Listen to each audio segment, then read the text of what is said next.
23 का बजट है और 24 का प्लान है। 23 का बजट, 24 का प्लान। वैसे तो बजट में पहले जैसा रोमांच अब रहा नहीं है। जानते हैं क्यों? क्योंकि जब से जीएसटी आई है, लागू हुई है, तब से ये रोमांच लगभग खत्म हो गया है। क्या महंगा, क्या सस्ता, जीएसटी के दायरे में क्या क्या, पेट्रोल, डीजल। मगर बुधवार को, यानी कि बुध को, जब वित्त मंत्री ने बजट को रखा, पेश किया, सबसे ज्यादा तालियां तब बजी जब वेतनभोगी वर्ग के लिए नई टैक्स स्लैब का ऐलान हुआ। अभी उसमें भी कंफ्यूजन है, मगर सबसे ज्यादा तालियां उसी वक्त बजी जब नई टैक्स स्लैब का ऐलान हुआ। सरकार इस बजट को विकसित भारत की नींव बता रही है, वंचितों को वरीयता देने वाला बजट बता रही है। लेकिन विपक्ष की नजर में इस बजट में सिर्फ और सिर्फ आंकड़ों की बाजीगरी है, जैसा हर बार होता है। सत्ता में कोई भी हो वो क्रांतिकारी बताता है बजट, और विपक्ष में कोई भी हो वो इसे आंकड़ों की बाजीगरी बताता है। अब विपक्ष कह रहा है ऊंट के मुंह में जीरा, कंगाली में आटा गीला। हालांकि बजट पढ़ने के दौरान शेयर बाजार में चमक धमक दिखाई, मगर ज्यादा वक्त तक यह चमक बरकरार नहीं रही और बाजार बंद होते होते यह चमक फीकी पड़ गई। रक्षा और सुरक्षा का जिक्र भी बजट के दौरान हुआ। बड़ी बातों में 7 लाख तक की आय टैक्स फ्री की गई, बुजुर्गों के लिए बजट सीमा बढ़ाई गई, बचत सीमा। इसके साथ साथ पीएम आवास योजना का बजट जो है वो 66% बढ़ा। आदिवासियों के विकास के लिए 15,000 करोड़। मेन होल की सफाई अब मशीनों से होगी। कैदियों की जमानत के लिए आर्थिक मदद दी जाएगी। एकलव्य स्कूल में 38,000 शिक्षकों की भर्ती होगी। 47 लाख युवाओं को 3 साल तक भत्ता। कृषि ऋण लक्ष्य 20 लाख करोड़ और रेलवे के लिए 2 लाख करोड़ से ज्यादा का आवंटन। मगर अब आते हैं मूलतः बात पर। इस बजट की मूलतः बात, और 2 बातें इसमें अहम हैं, इसलिए वित्त मंत्री के 2 बयान हम आपको सुनाते हैं। पहले इन बयानों को जरा ध्यान से सुनिएगा और फिर उसके बाद सीधा मेहमानों की तरफ रुख करेंगे, क्योंकि किंतु परंतु इफ बट आंकड़ों की बाजीगरी के इतर 2 बिंदु महत्वपूर्ण हैं इस पूरे बजट में। पहले ये 2 बयान सुनिए और फिर उसके बाद सीधा रुख करेंगे अपने मेहमानों की तरफ। Currently, those with income up to 5 lakh do not pay any tax, do not pay any income tax in both old and new regimes. I propose to increase the rebate limit to 7 lakh in the new tax regime. Thus, persons in the new tax regime with income up to 7 lakhs will not have to pay any tax at all. The second proposal relates to middle-class individuals. I had introduced in the year 2020 the new personal income tax regime with 6 income slabs starting from 2.5 lakh. I propose to change the tax structure in this regime by reducing the number of slabs to 5 and increasing the tax exemption limit to 3 lakhs. The new tax rates are 0 to 3 lakh, nil.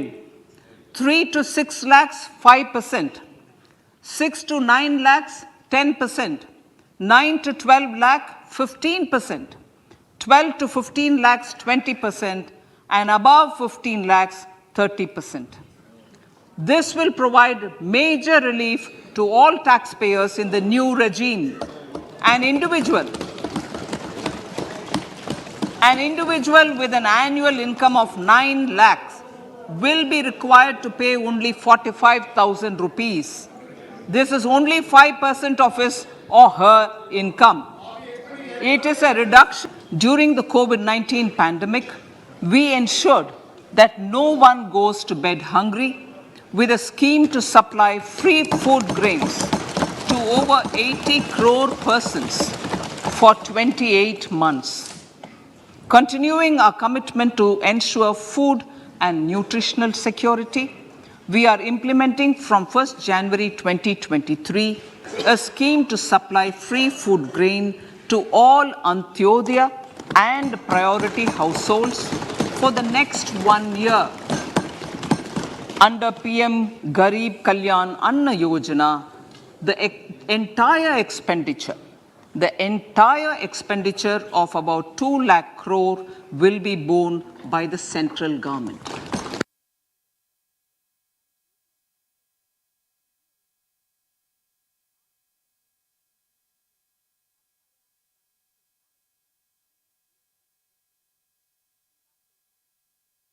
का मध्यम वर्ग एक प्रमुख धारा बना हुआ है।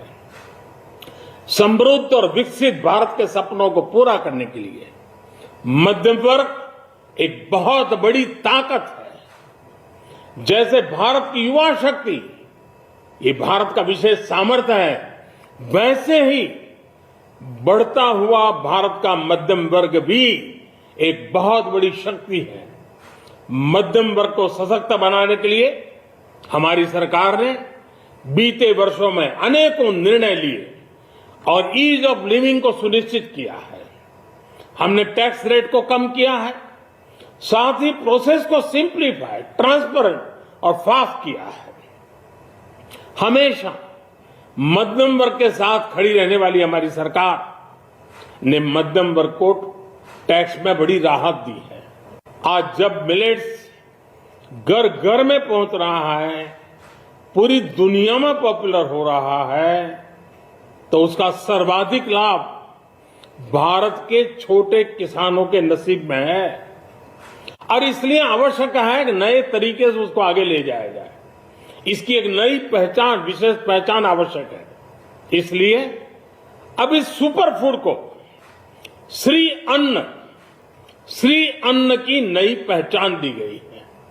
उसके प्रोत्साहन के लिए भी अनेकविध योजनाएं बनाई गई हैं। श्री अन्न को दी गई प्राथमिकता से देश के छोटे किसानों, हमारे आदिवासी भाई बहन जो किसानी करते हैं, उनको आर्थिक संबल मिलेगा और देशवासियों को एक स्वस्थ जीवन मिलेगा।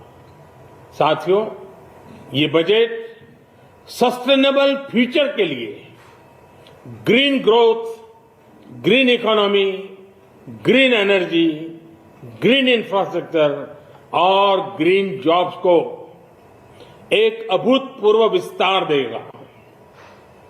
बजट में हमने टेक्नोलॉजी और न्यू इकोनॉमी पर बहुत अधिक बल दिया है।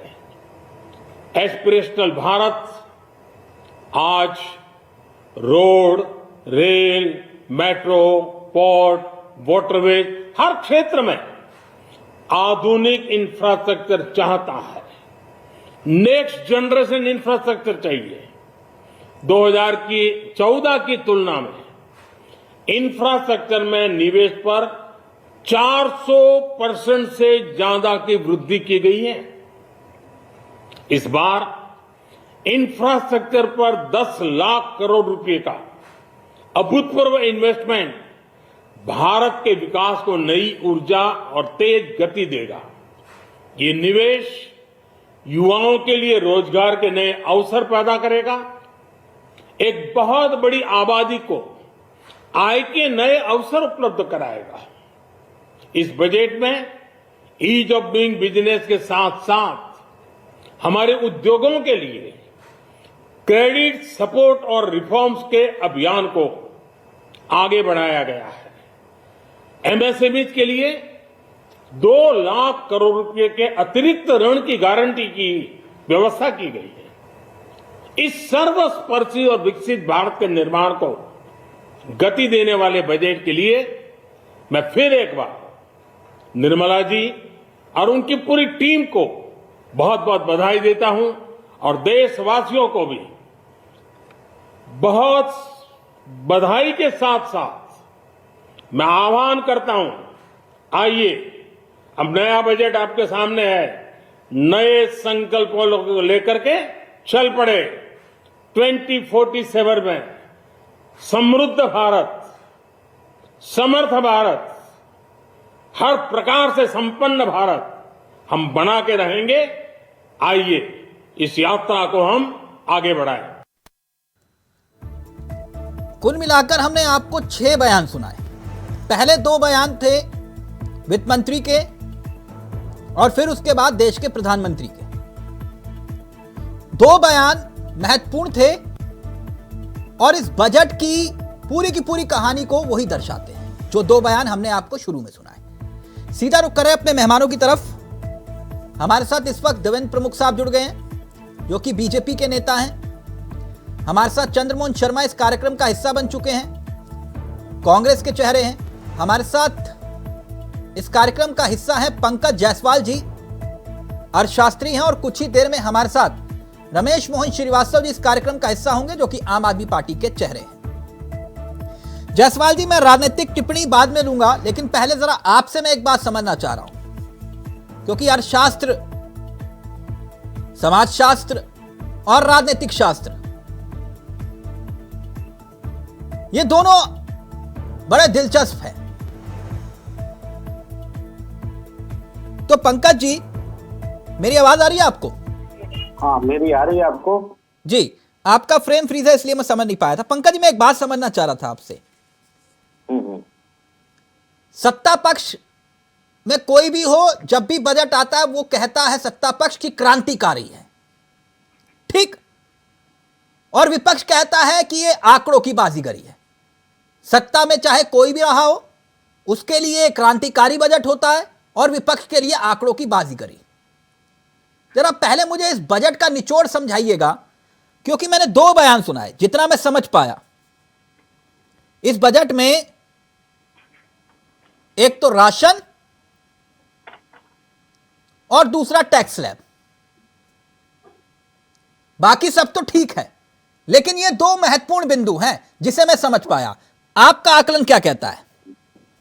देखिए, इसीलिए आपने जो बोला ना, 2 पक्ष आमने सामने, कोई क्रांतिकारी बोलता है, कोई इसको इसके अपोजिट में बोलता है, तो बजट को हमेशा न्यूट्रल भाव से और विशेषज्ञों की दृष्टि से ही देखा जाना चाहिए, तभी आप इसके चीज को समझ पाएंगे।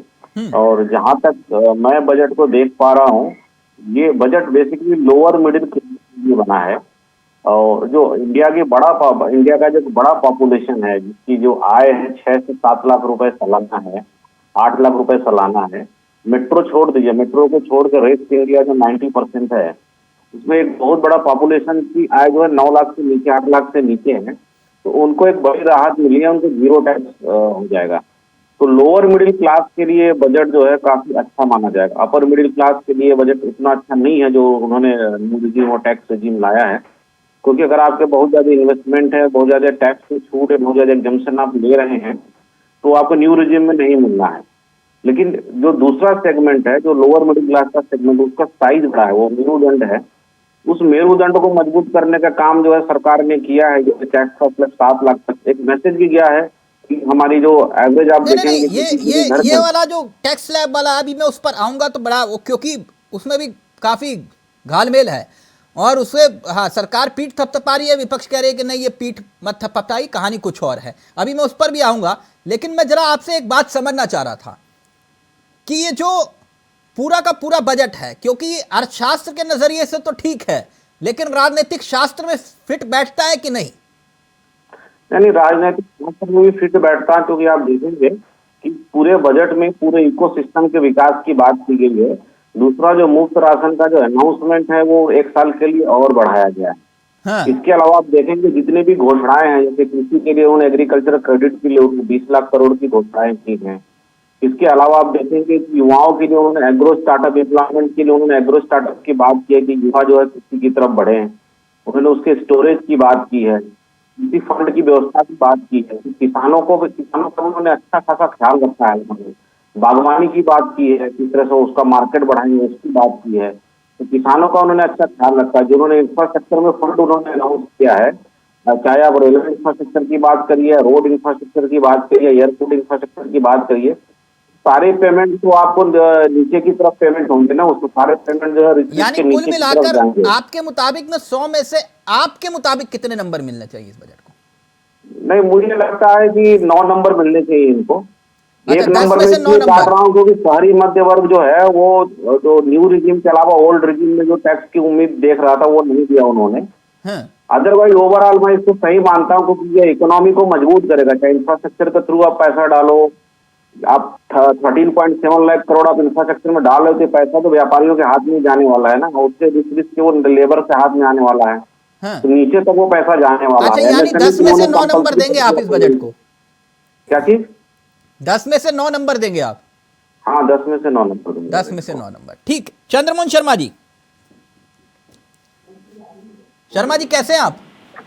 बहुत बढ़िया। आप सुनाइए। आपकी डिबेट के लिए कहीं बैठना पड़ा मुझे रास्ते में, देखिए अब। शर्मा जी बहुत बहुत शुक्रिया, आप लोगों की मोहब्बत है जी। बाकी तो सब राष्ट्रवाद तो है ही देश में।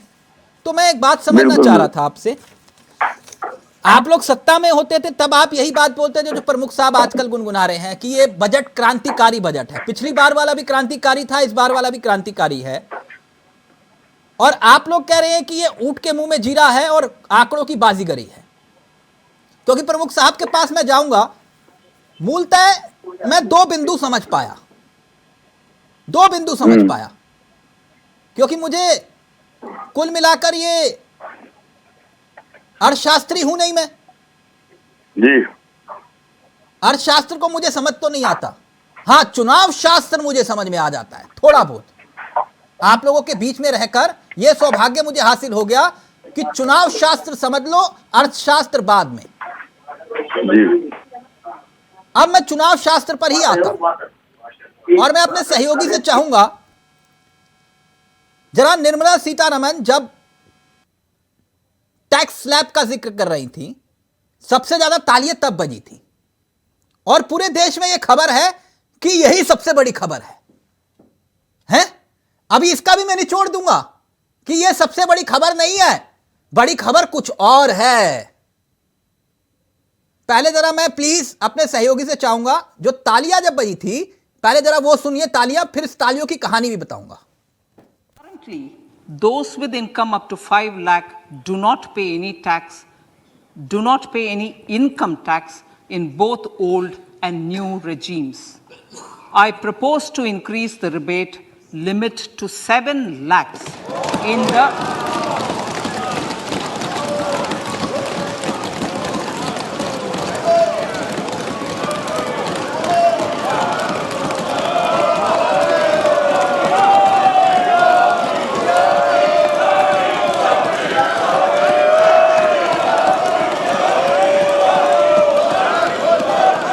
current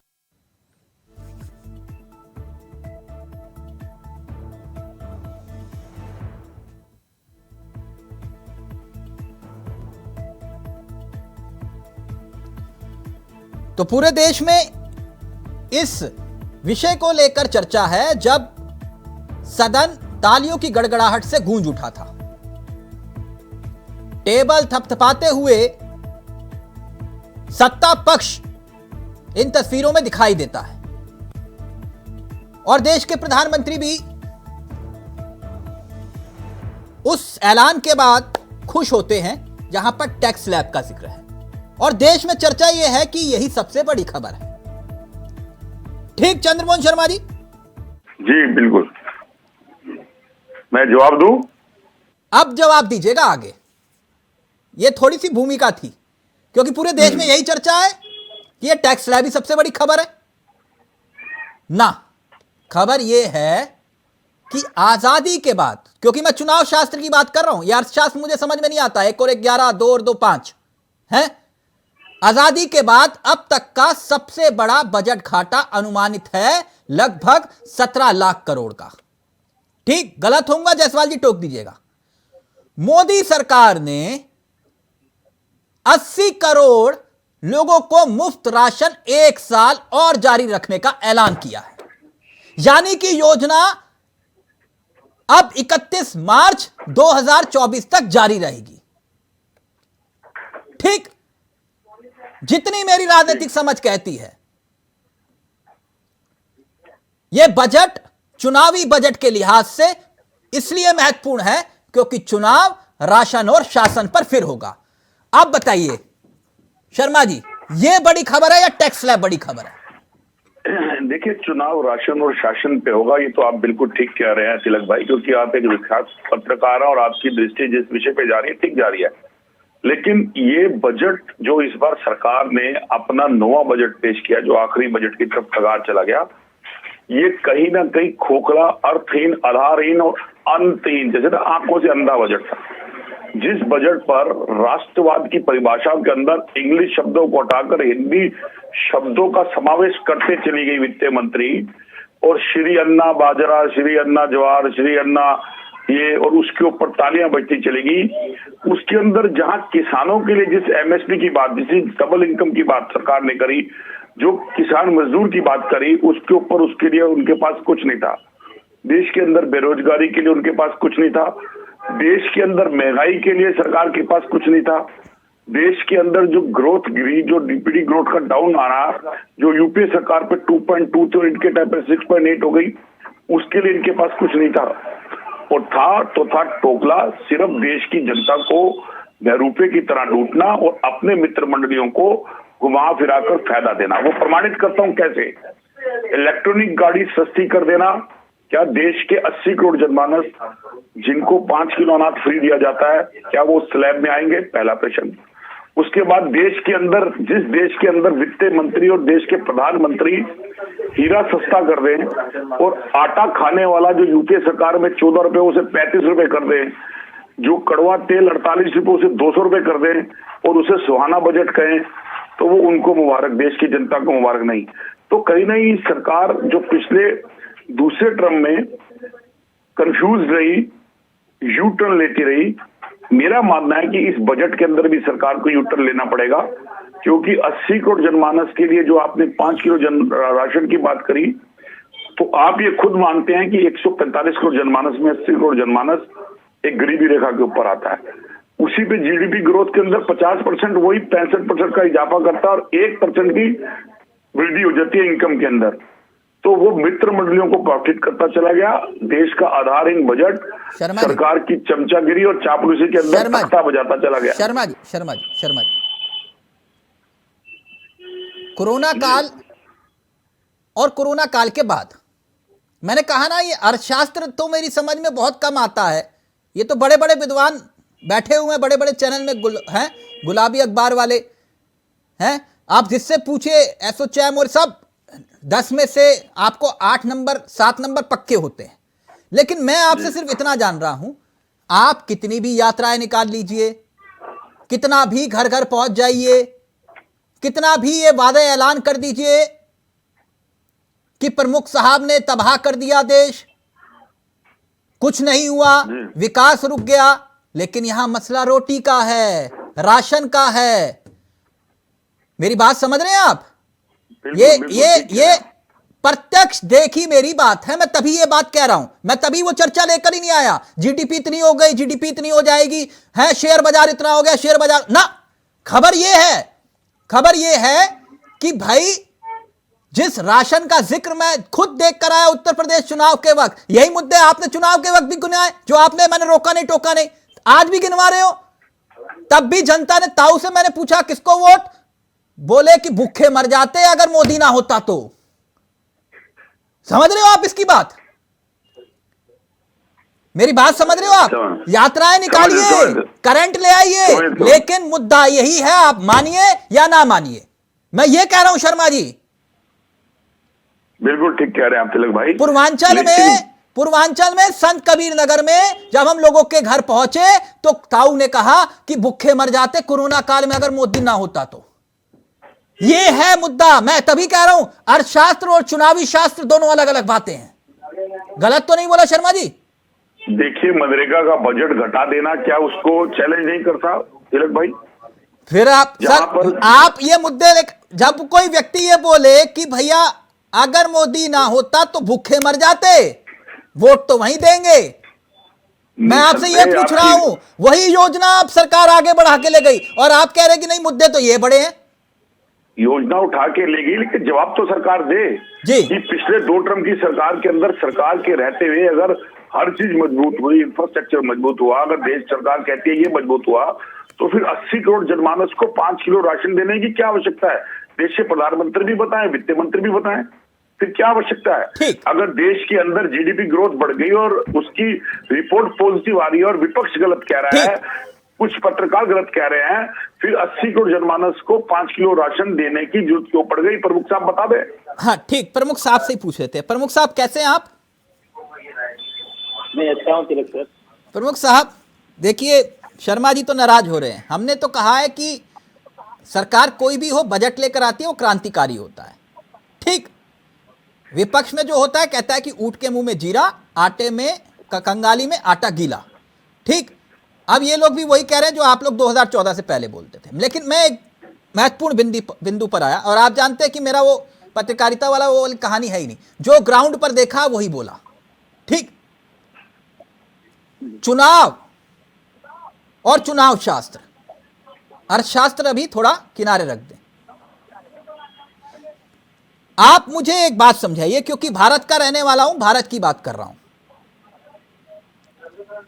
चुनाव शास्त्र की मैंने बात इसलिए की, अभी मैंने एक जिक्र किया, प्रमुख साहब आपने सुना होगा आंकड़ा, आजादी के बाद अब तक का सबसे बड़ा बजट घाटा अनुमानित है लगभग 17 लाख करोड़, ठीक। अर्थशास्त्र यह कहता है कि ये जो फ्री अन्न वाली योजना है, अर्थशास्त्र, मेरी बात को समझिएगा, अर्थशास्त्र यह कह रहा है कि जो फ्री अन्न वाली योजना है वो 6 महीने पहले बंद हो जानी चाहिए थी। राजनीतिक शास्त्र यह कहता है कि जब तक चुनाव होगा तब तक यह योजना आगे रहेगी। मैं गलत हूं प्रमुख साहब? देखिए तिलक सर, आप गलत नहीं है, आपका क्वेश्चन ठीक है, होना भी चाहिए, इसका जवाब भी मिलना चाहिए। ये जो वैश्विक महामारी के दौरान सारी बात आई है, तो बजट पर इसका कहीं ना कहीं असर अब तक भी है, इसे नकारा नहीं जा सकता। जो सच्चाई है उस पर चर्चा होनी भी चाहिए। और ये फ्री जो हम अनाज की बात करते हैं, खाद्यान्न की जो बात करते हैं, ये कोई राजनीतिक शास्त्र इसको इसलिए उसमें सम्मिलित नहीं किया जा सकता कि ये किसी लाभ के लिए दिया गया था, कि ये कोई जैसे माननीय केजरीवाल जी ने दिल्ली में फ्री बिजली करने का काम किया था, या और कोई चुनाव में कांग्रेस का भी ये था। ना प्रमुख साहब, मेरे साथ नहीं चल पाएगा, मेरे साथ ना प्रमुख साहब आप लिख लीजिए, अभी सफेद पेपर पे, या तो मैं लिख देता हूं, लिख लीजिएगा, और फिर उसी दिन मैं आपसे चर्चा करूंगा। आप भी नहीं रोक पाएंगे, कोई नहीं रोक पाएगा जब तक चुनाव है। अब मध्य प्रदेश में भी चुनाव होगा, आपने जितना ऐलान किया उससे ज्यादा मध्य प्रदेश की सरकार ऐलान करेगी कि नहीं? मैं गलत बोल रहा हूं तो बोलो कि गलत बोल रहे हो तिलक चावला। नहीं, मैं अपनी बात पे आ रहा हूँ तिलक सर, मैं अपनी बात पर आ रहा हूँ, और मैं अपनी बात जो है वो आपसे रखना चाह रहा हूँ। जो फ्री की बात कही है, और इसमें हमारे मित्र चंद्रमोहन ने भी कहा है, शर्मा जी ने कहा इस बात को, उन्होंने भी कहा कि ये जो अनाज को लेकर सवाल उठाए जा रहे हैं, मैंने उस बात को क्लियर किया था कि ये कोई राजनीतिक एजेंडा के तौर पर नहीं किया, एक विश्व के साथ था, वैश्विक महामारी थी, कोविड। नहीं, वैश्विक महामारी तो खत्म हो गई ना साहब। 6 महीने पहले अर्थशास्त्र ये कहता है कि इस योजना को बंद हो जाना चाहिए था।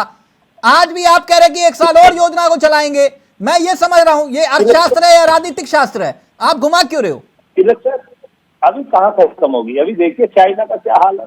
अब ये तो भारत की मजबूती का ही परिणाम है कि 200 करोड़ से प्लस लोगों को वैक्सीनेशन हुआ, और उस वैक्सीनेशन का परिणाम है कि हमने। आप मुझे ये समझा रहे हैं कि अमृत काल में 80 करोड़ लोग गरीबी रेखा के नीचे हैं?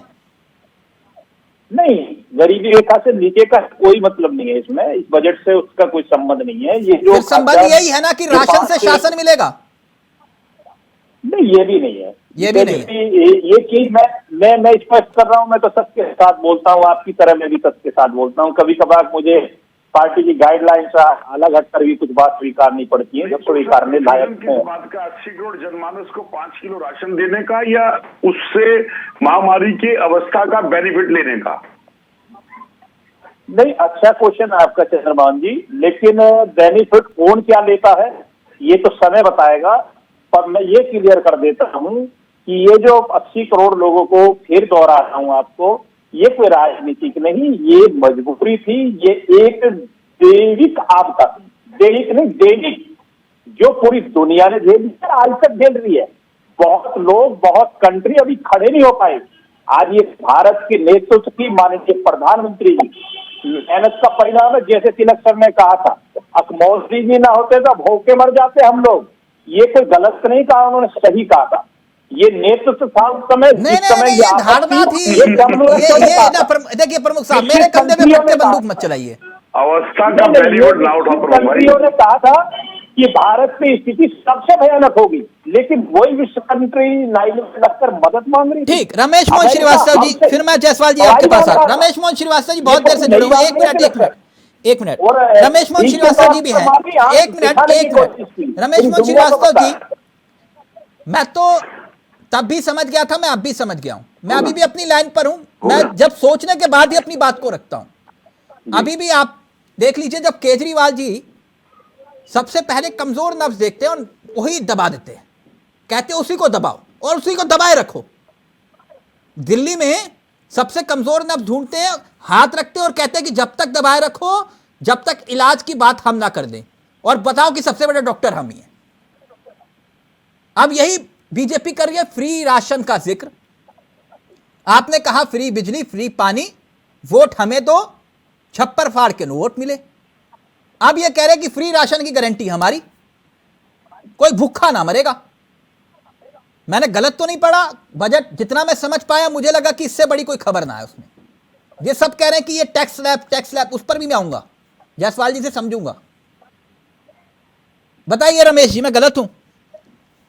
देखिए, जरा इसको व्यापक परिप्रेक्ष्य में देखें तो हमारे प्रधानमंत्री जी ने कुछ दिनों पहले रेवड़ी शब्द का बड़ा प्रयोग किया था। आज वो खुद क्या कर रहे हैं? जो ये कह रहे हैं कि 80 करोड़ जनता को हम फ्री फंड का राशन खिला रहे हैं, ठीक है, सरकार की जिम्मेदारी होती है कि कोई भूखा ना मरे, लेकिन सरकार की ये भी जिम्मेदारी होती है कि वो इस तरह का अर्थव्यवस्था का एटमॉस्फेयर बनाए कि लोग गरीबी की रेखा के ऊपर भी आए। आपको याद होगा कि इंदिरा जी ने एक प्रोग्राम चलाया था, गरीबी हटाओ, गरीबी हटाओ, नारे के रूप में ठीक था, कुछ दिन तक उनको वोट भी मिला, लेकिन जनता अपनी अर्थव्यवस्था के सही होने का इंतजार ज्यादा समय तक नहीं करती। दिल्ली में हमने बिजली पानी की योजना जरूर चलाई, लेकिन तिलक जी आप ये भी मानिए कि दिल्ली सरकार ने अपनी अर्थव्यवस्था को भी इतना ठीक किया कि हमारा बजट सरप्लस में है। और यहां तो अभी आपने बताया कि ऐतिहासिक घाटे की तरफ है देश का बजट। मतलब मोदी सरकार खजाना खाली छोड़ करके जाएगी क्या? अच्छा, तो केजरीवाल जी से पहले सरप्लस में नहीं होता था बजट? देखिए, केजरीवाल जी से पहले जो सरप्लस में बजट था वो केंद्र के दिए हुए पैसे की वजह से था। अच्छा, हमारे टाइम में केंद्र सरकार ने 350 करोड़ के आसपास ही दिया है और बजट हमारा दोगुना हो गया। केंद्र सरकार सहयोग नहीं करती, बिना सहयोग के आपने दिल्ली को चला लिया। हाँ जी, बिना सहयोग के आपने दिल्ली को दिल्ली बना दिया। अवश्य सर, सिर्फ 327 करोड़ रुपए तक पिछले साल तक दिए। 350 करोड़ में दिल्ली चल जाएगी अगर हम एक लमसम फिगर मान लें। बाकी रेवेन्यू तो हमने जनरेट किया है ना अपना। खैर, अभी मैं उस विषय में नहीं आ रहा, अपनी बात रखिए आप जी। ये फ्री राशन वाला आपकी नजर में क्या है, बजट में जो फ्री राशन वाला मामला है? देखिए, मैंने आपसे पहले भी कहा, सरकार की जिम्मेदारी, सुप्रीम कोर्ट का ही फैसला है कि कोई भूखा नहीं मरना चाहिए, सरकार जवाबदेह होगी। तो सरकार की जिम्मेदारी है कि लोग भूखे लोगों को राशन मिले, लेकिन उनको उसी स्तर पे रखा गया, उनके लिए ऐसी कोई योजना नहीं बनाने का प्रयास किया जा रहा जिससे वो अपना जीवन स्तर ऊपर उठाए, और सरकार का घाटा बढ़ता चला जा रहा है। आप देखिए, इन दोनों लक्ष्यों को पूरा करने में जब सरकार असफल हो जाएगी, केजरीवाल जी देश के, चलिए ये इस बार आप कहेंगे कैसे बात कर रहे हैं? ये सुनिए रमेश जी, मैं तो प्रैक्टिकल बात, अच्छा सुनिए ना, मैं सॉल्यूशन की तरफ जाता हूं, मैं बहस की तरफ नहीं जाता। नहीं तो अभी तक तो हाँ इधर उधर हंगामा हो जाता। अभी यहां चंद्रमोहन शर्मा जी लड़ रहे होते, वहां प्रमुख साहब। मैं ये कह रहा हूं, चलिए सोच लीजिए थोड़ी देर के लिए, आपको मैं लड्डू हाथ में, दोनों हाथों में, केजरीवाल जी देश के प्रधानमंत्री बन जाते तो सबसे पहले क्या करते, बताइए ना। देखिए, ऐसा है, केजरीवाल जी देश के प्रधानमंत्री बन जाए ना, तो सबसे पहले देश में भ्रष्टाचार खत्म करने का काम करेंगे सर, और भ्रष्टाचार में सर, जितना पैसा इतना नुकसान होता है गरीब जनता का, रमेश वो मन सब श्रीवास्तव जी, देश ये के देखिए, विकास में अब लगेगा।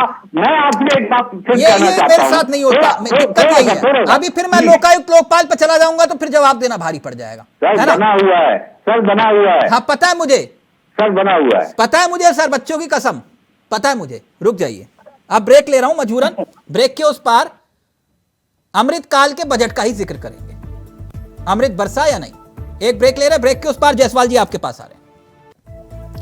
तो 23 का बजट, 24 का प्लान, इसी का हम जिक्र कर रहे थे। ब्रेक से पहले तमाम सवालों के जवाब, वार भी और पलटवार भी। मैं सीधा जायसवाल साहब आपसे एक प्रश्न का उत्तर चाह रहा था और फिर उसके बाद अपने मेहमानों की तरफ रुख करूंगा।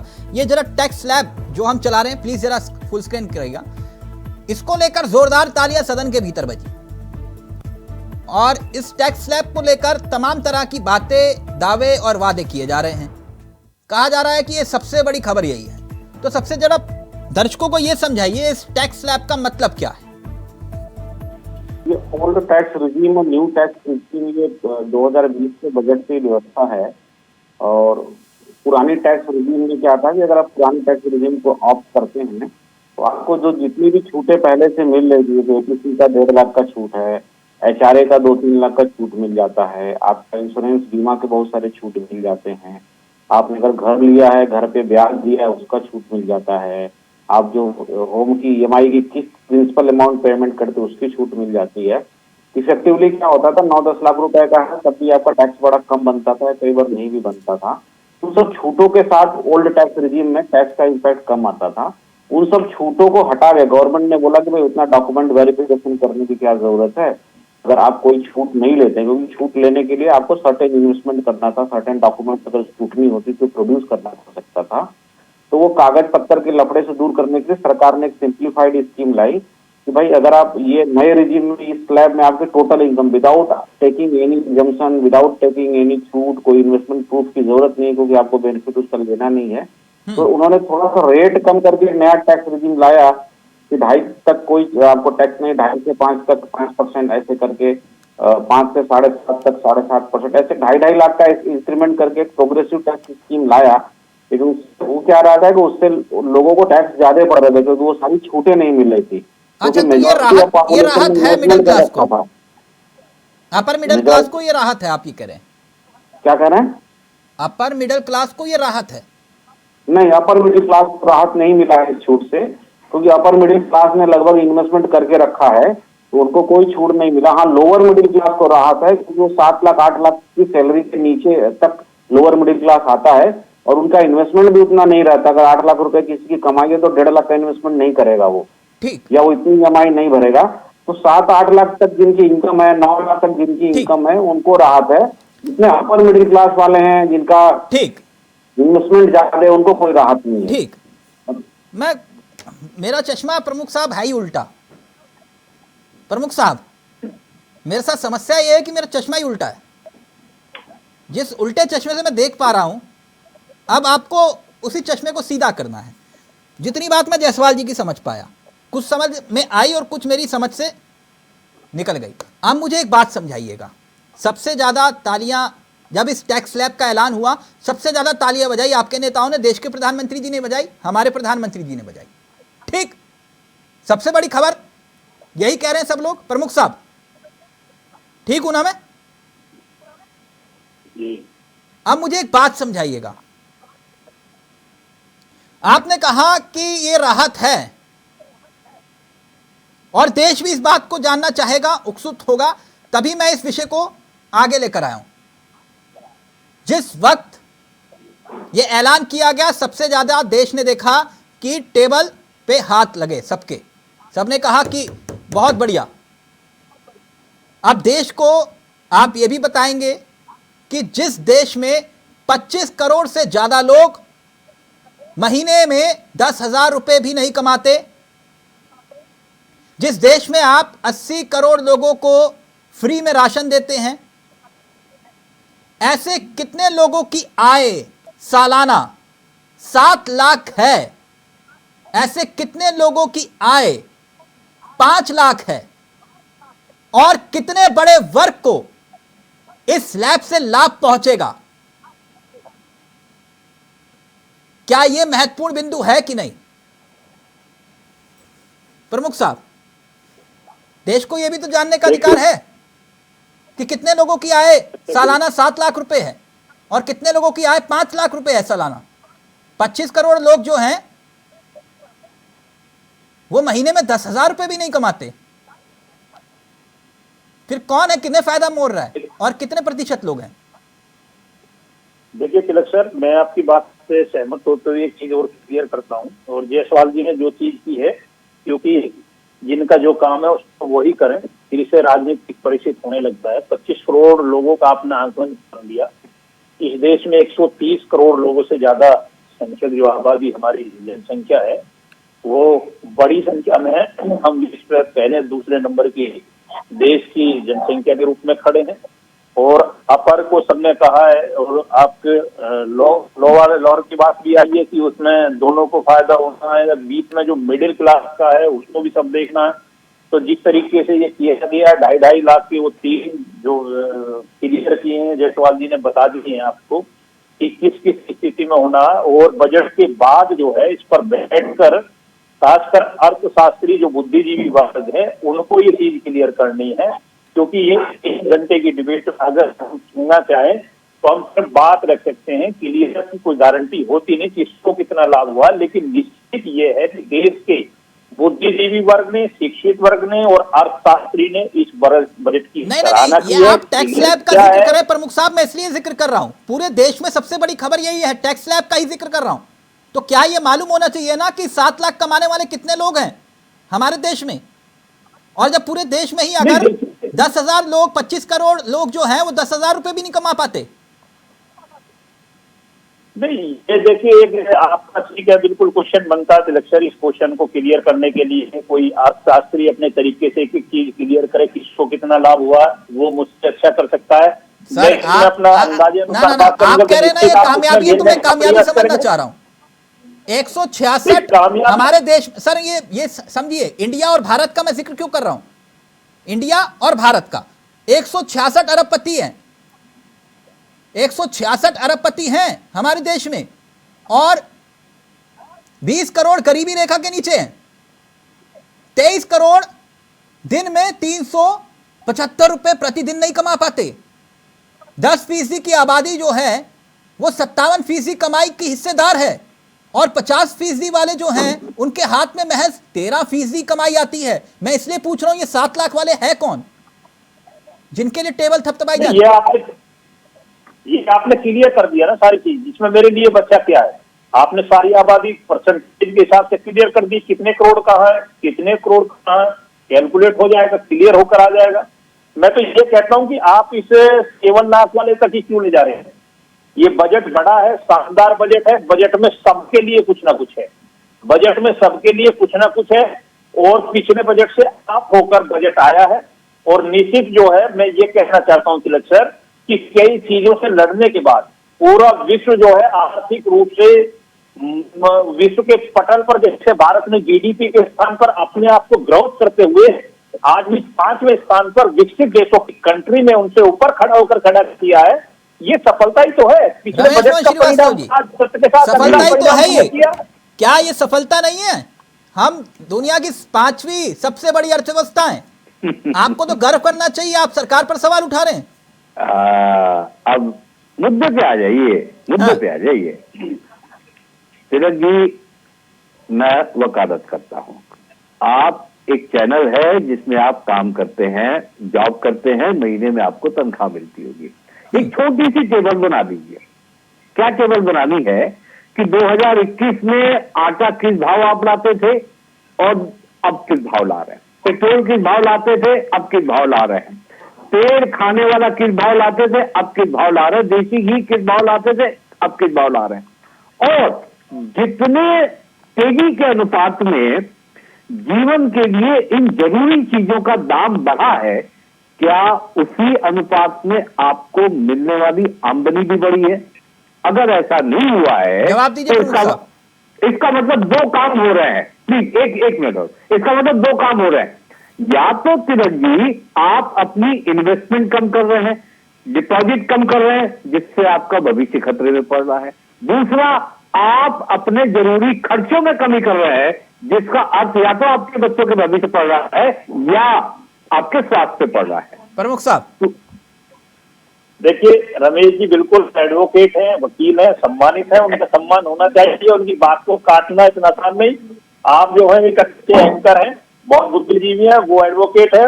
और तीसरी क्वालिफिकेशन को लेकर बात आती है तो मैं तो सिर्फ एक सिंगल छोटा सा राजनीतिक व्यक्ति हूँ। ना आप दोनों को सत्ता आप ही के कहाँ पास है। मैंने अर्थशास्त्र की बात ही नहीं की, मैंने चुनाव शास्त्र की बात की है। मैंने तो तिलक सर जो है जितने तथ्य हैं मैंने वो क्लियर किया है। जितने तक आप लोग पेश कर रहे हैं इतने तथ्य शायद मैं पेश ना कर पाऊं, लेकिन बजट की बात है, मुझे जितना पता है जितना मैं आपको बता सकता हूं।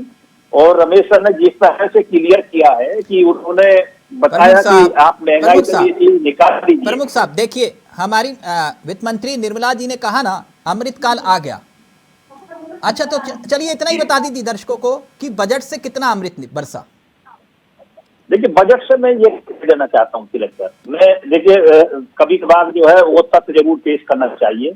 मैं ये कहता हूँ कि जो समय हमने पूरी दुनिया के साथ देखा है, और मैंने जो अपने बजट की बात की है मैं फिर आपको तथ्य के साथ बोल रहा हूँ, जिम्मेदारी के साथ बोल रहा हूँ, उन सबसे लड़ते हुए वैक्सीनेशन एक बड़ी उपलब्धि थी भारत की, बहुत बड़ी हमने उसको जिस तरह से वैक्सीनेट किया है। विपक्ष ये कह रहा है प्रमुख साहब, विपक्ष ये कह रहा है कि आपने जो है ना तो रोजगार का जिक्र किया ना महंगाई का जिक्र किया। अब उदाहरण के तौर पर मैं अपने सहयोगी से चाहूंगा, मनरेगा वाला मसला है, जैसे कि मनरेगा वाला, प्लीज जरा प्ले करिएगा। प्रमुख साहब ये बहुत गंभीर विषय है। मनरेगा का बजट 73,000 करोड़ से घटाकर आप 60,000 करोड़ आप कर दिया आपने। ठीक, यह भी जरा समझना पड़ेगा कि 73,000 करोड़ से आपने घटाकर 60,000 करोड़ रुपए कर दिया, यानी कि 18% आपने इसे कम कर दिया।